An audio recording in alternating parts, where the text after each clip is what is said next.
Here come the figures from Apple. They are just crossing right now. Susan Lee, what do we see?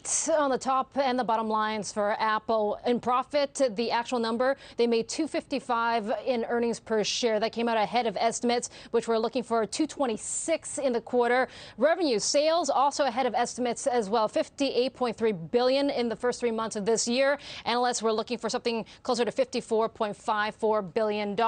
Also boosting the dividend by 6% and increasing buybacks by $50 billion. Now, in the quarter, and you have to call it strong because they saw growth when they experienced problems with COVID-19, first in China, then it spread around the world, and now to the U.S. as well. All-time record when it comes to services and wearables. Those were the, shall we say, the bright spots in the quarter. And in terms of the wearable sales, now a Fortune 140 company, according to Tim Cook, who I just spoke to on the phone. Let's bring up some of the quotes from my conversation with Tim Cook, and he highlighted services in particular. And he says that the services business had an all-time record, $13.3 billion, 17% increase year on year. And now we have over 515 million paid subscriptions across the platform. That's 125 million in terms of the growth year over year. And that makes sense, given that people are working from home. They might be streaming using Apple Music a lot more. No guidance, though, in this report card. And if we bring up that quote on guidance, we have lots of confidence, according to Tim Cook, at least in the long term. We have very little visibility in the short term. And so because of this, we're not guiding, which we typically do, as you know. We have, but we're going to do this, not this particular quarter, because it would seem to send a signal that we know what's going on, when in reality it's hard to see out the windshield and what's happening right now. In terms of China, in March, he says we reopened stores there. We actually started in February reopening stores. They were all reopened by mid-March, and we saw a nice beginning of recovery in March in China. And then we've seen further recovery in the month of April. And so that's how China is going in our supply chain is back up to full speed before the end of March, which I think is encouraging, given that they actually released 3 devices during this quarantine and this COVID-19 spread, including the MacBook Air, pardon me. Also, we had an iPhone SE release and so much more. And in terms of the economic recovery here in the U.S., I am optimistic about the recovery in the United States because of the stimulus programs that have been signed into law. And so I'm optimistic that the U.S. can recover. And I'm not an economist.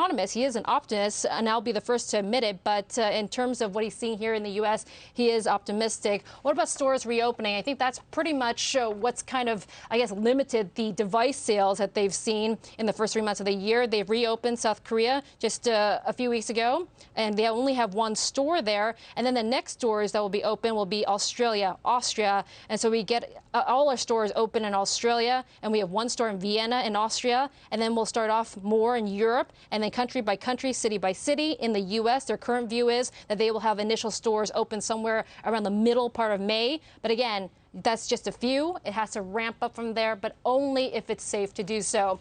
So it sounds like he's optimistic that things can recover here in the U.S. And in terms of device sales heading into year's end in September, October, they don't talk about, obviously, device releases, but it sounds optimistic.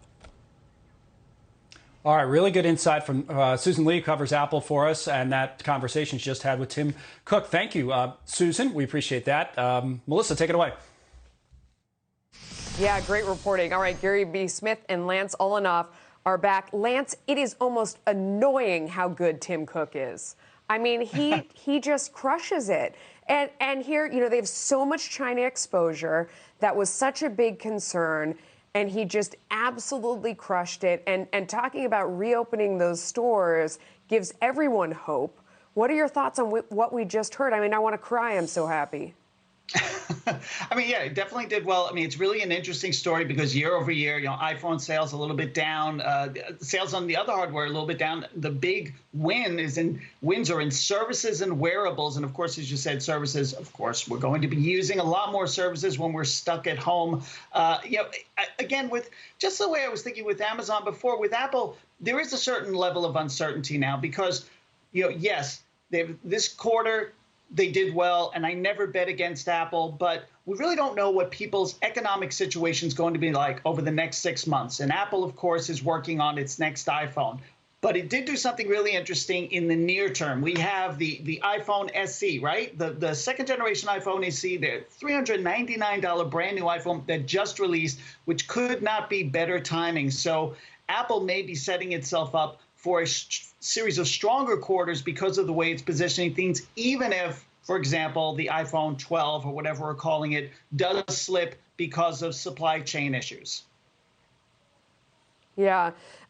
Gary, drill down on that a little bit. We're looking at the numbers up on the screen, and you see the big, huge beat there on both earnings and revenue. And I'll say it again, you know, this is when we were looking at, my gosh, this thing started in China.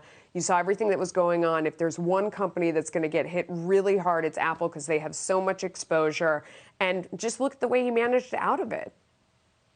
Yeah, exactly. You know, Lance made some good points about the, you know, how much of their growth, I think, is coming from services. This is really a tale of two companies, Melissa. You know, it's kind of a half of a hardware company. And I had kind of discounted it because I had an iPhone 7 all along, and just, my gosh, in the last week, maybe I was a kind of predictor of the success. I got an iPhone 11, and the point about that is they are kind of this half hardware company, but it's the kind of hardware people can't seem to live without. You know it, I know it. You just go out and see people standing around. Everyone is on an iPhone, not an iPhone, but a phone like this, whether it's that or Samsung, but most are iPhone. And then you have that services part where, you know, they've gotten in everything from the Apple Pay to the Apple Music. They're not afraid to try new things. So far, the Apple TV looks like kind of a whiff to me. I'm not sure there's any kind of buzz about that. But, you know, you're exactly right. Tim Cook has managed his way by having so many fingers in so many different areas. You know, Lance is right. Who knows what the consumer spending on the hardware side is going to be like coming out of this? It's kind of like Amazon. Are people still going to be shelling out the dollars? But again, this is another, and this is kind of way below its all-time, not way below, but below its all-time highs. This is another stock that you just have to buy and hold. Connell? For a second, as I'm listening to you guys talk, I think that's a Fox Business Alert on consumer spending. If Gary B. Smith feels good enough about the world to go from an iPhone 7 to an 11, then everything's going to be okay. Everything, we know now today, we're going to be okay. Apple did, Gary, boost its dividend, raised it to 82 cents. Okay to buyback program, a $50 billion boost in the buyback program. Some investors were looking at that. But when you say, you just mentioned buy the stock, you mean right now at these levels, you'd buy more Apple?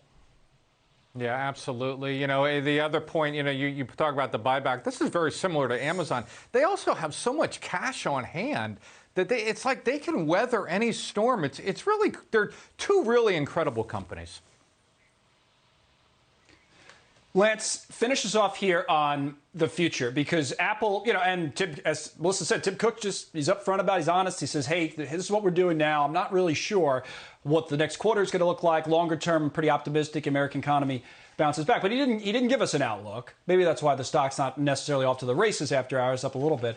Yeah. Doesn't give us an outlook for the second quarter. What's reasonable to expect product-wise for the rest of this year from Apple? 5G? What's reasonable to expect? Well, okay, so I feel like we're a little bit of uncharted territory. Obviously, we're not going to have Apple's Worldwide Developer Conference, which kind of is a sort of table setting for how the year is going to go, because it lets us know about the big changes they're making in the operating system, which leads to the big changes they might make in hardware. We're not having that. We're going to have a digital version or something like that. So everything's a little bit out of sync, right? We don't really know. And I've heard so many rumors about whether or not the iPhone 12 is going to ship on time. The most recent one I heard is that maybe it's going to be a month late. I don't think it really matters, because they'll still be able to, by the fall, introduce that. They're going to have probably an update to the AirPods, which are super, that's a wearable, by the way, super, super popular. Probably an update to the Apple Watch. All of these things, they're on the drawing board now, and there probably is, some of them are in production. Those will happen. The big question is timing and consumer interest. Like I said, Apple has been releasing some products. We have a new iPad. We have a new, some new abilities. We have the iPhone SE I mentioned, to kind of keep people in the Apple loop. And of course, on the services side, what are people buying a lot of? They're buying Apple Music. They're probably buying more iCloud storage. So, you know, they have a bunch of products that fill the gap. The big question is, what do we see brand new in the fall? And I think there's a little bit of uncertainty there. And speaking of uncertainty, after initially gaining ground, stock after hours fluctuating now between gains and losses. Lance and Gary, great analysis as always.